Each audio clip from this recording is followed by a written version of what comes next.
नमस्कार सगळ्यांना. तर मी अमृता, आपल्या अमृता मारी व्लॉगमध्ये भर दुपारी चालू केलेल्या आजच्या व्लॉगमध्ये सगळ्याचं स्वागत करते. तर आमच्या दीदींचं काही ना काहीतरी काम चालूच असतं स्कूलचं. मुलंसुद्धा उन्हामुळं घरातल्या घरातच खेळत आहेत. शक्यतो रात्रीच्या वेळेस बाहेर सोडते त्यांना खेळायला, कारण प्रचंड उन्हाळा आहे.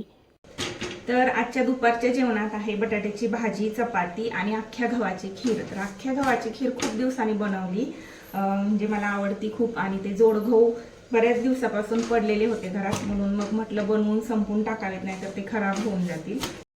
तर बघा, हे अख्ख्या गव्हाची खीर इथं रेडी झालेली माझी. थोडीशीच बनवली, कारण कोणालाच आवडत नाही, मीच एकटी खाते. आणि बऱ्याच जणांना खीरीतलं खोबरं खूप आवडतं, किंवा खोबरं टाकलेली खीर आवडते.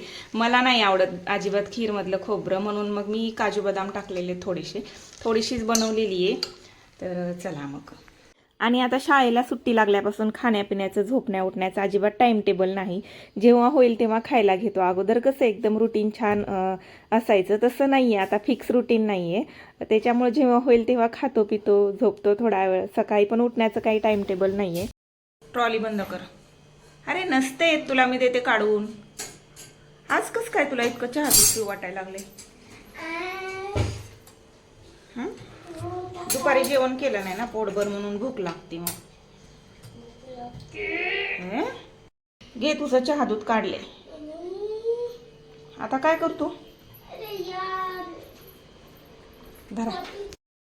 तर आता मेन कामाला लागायचे, जे की लय अवघड वाटतं मला तरी.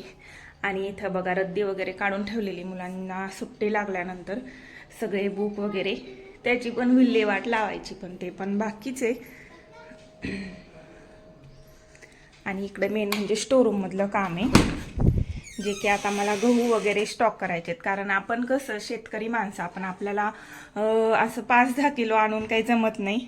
आपल्याला एकदम स्टॉक असावा वाटतो, म्हणून मग सगळं धान्य मी मार्चच्या शेवटी आणि एप्रिलच्या पहिल्या आठवड्यातच भरत असते. असं तर पण यावर्षी ना झालं नाही ते आमचं. थोडं आता आज उद्या असं करत करत राहून गेलं, आणि आता गावाला जायची वेळ आली.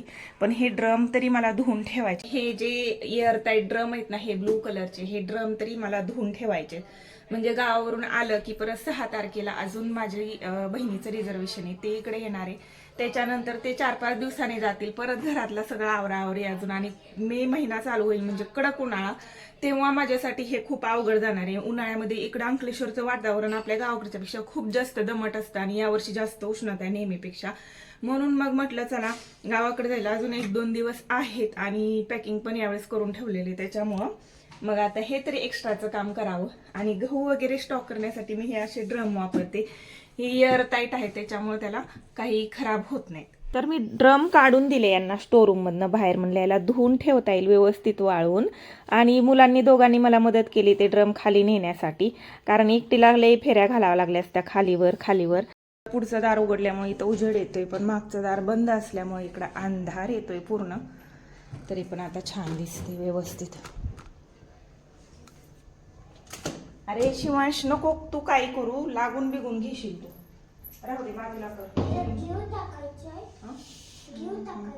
हे रिंग पकड, तिथं ठेव बेडवर.